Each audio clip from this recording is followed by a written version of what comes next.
রাজনীতির ন্যূনতম জ্ঞান যদি থেকে থাকে এই কথাগুলো শুনবেন, শোনার পরে আগে ভাববেন, ভাবার পরে আমারে দোষ দেবেন।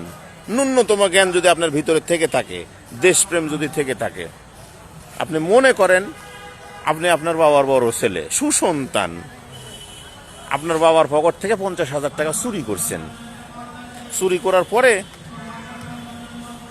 বারে গেছেন, বারে গিয়ে মালটাল খেয়ে 1,020 টাকা নষ্ট করছেন বন্ধু বান্ধবরা নিয়ে। তারপরে হোটেলে গেছেন, হোটেলে যাওয়ার পরে 2-3 জন বন্ধু বান্ধব সাথে করে নিয়ে যে ওখানে 1,015 খরচ করছেন। সারাদিন জুয়া মুয়া খেলতে খেলতে এসে করতে করতে আর 5,000 টাকা আপনার কাছে অবশিষ্ট আছে।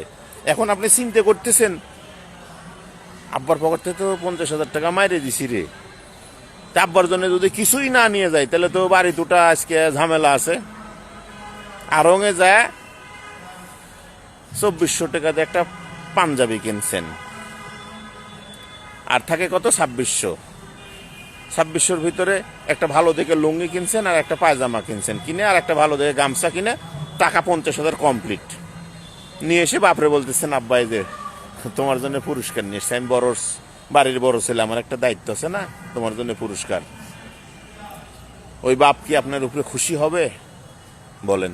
টাকা কিন্তু 50,000 বাপের পকেট থেকে মেরে দিয়েছেন, পরে কিন্তু বাপ খুঁজে দেখে যে 50,000 নাই। ওই বাপ কি আপনার এই লুঙ্গি পাঞ্জাবি পেয়ে কি খুশি আপনার উপরে? হিসাব মিলিয়ে দেখবেন, অবশ্যই খুশি না, কারণ তার পকেটে দেখে 50,000 নাই।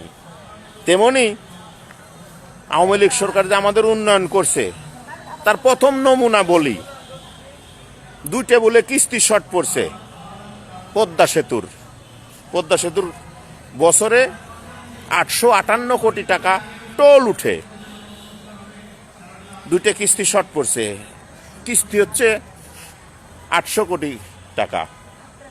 800 কোটি টাকা তোর কিস্তি, ঠিক আছে বাপ, কিন্তু এতদিন তোরা আওয়ামী লীগের লোকজন গান গাইসলি কি নিজের অর্থায়নে, নিজের টাকা দিয়ে, নিজের বাপ দাদার টাকা দিয়ে, বঙ্গবন্ধুর টাকা দিয়ে, মুজিবরের টাকা দিয়ে, হাসিনের টাকা দিয়ে এই পদ্মা সেতু তৈরি হয়েছে। পদ্মা সেতু যদি নিজের টাকা দিয়ে তৈরি হয়ে থাকে তোর কিস্তি লাগবে কেন? কিস্তি তো থাকার কথা না, বুঝে আসে? কিস্তি থাকার কথা না। পদ্মা সেতু তৈরি করতে যে টাকা ব্যয় করছিস আমাদের টাকা দিয়ে, ভ্যাট দিয়ে, সরকারি বেতন কেটে এই সেই করে যে টাকা দিয়ে তৈরি করছিস, এই টাকা দিয়ে ভারতেরম 3টে পদ্মা সেতু বানানো যেত। সেই টাকা চুরি করে এই পদ্মা সেতু দিয়ে আবার বলে কিস্তি, তোর বাপের টাকা দিয়ে বলে সেতু বানাইছি সেটা কিস্তি। রাজশাহী শহরের কথা বলতেছি, রাজশাহী শহরে যে ঢুকলে পরে আলোর ঝলকানি লাগে না, এই রাস্তার ধারে যে আলো আছে এই আলোর কারেন্ট বিল কে দেয়া জানিস? প্রত্যেকটা বাড়ি প্রত্যেকটা মিটারে ভাগ করে দেয়া। আর তুই বলছিস উন্নয়ন হয়েছে, মিটারের বিল দিয়ে আমরা, তোর শেখ হাসিনা দেয় না, বুঝছিস? ভিতর দিয়ে খবর নিয়ে দেখ, দেশটা পঙ্গু করে গেছে। এক রূপপুর পারমাণবিক বিদ্যুৎ কেন্দ্র থেকে শেখ হাসিনার মেয়ে যত টাকা নিছে বাংলাদেশে একবার বাজেট পাস করা যাইতো। এগুলো কথা বললে তোদের কাছে আমরা খারাপ, তাই না? রাজনীতি আগে বুঝবি, শুনবি, তারপরে ভাববি। তোর শেখ হাসিনা মা জননী তোদের যদি এতই মায়া করত, এই অথই সাগরে ফেলে তুই তোর মা জননী ওই ভারতে যা মোদির কাছে বসে থাকতো না।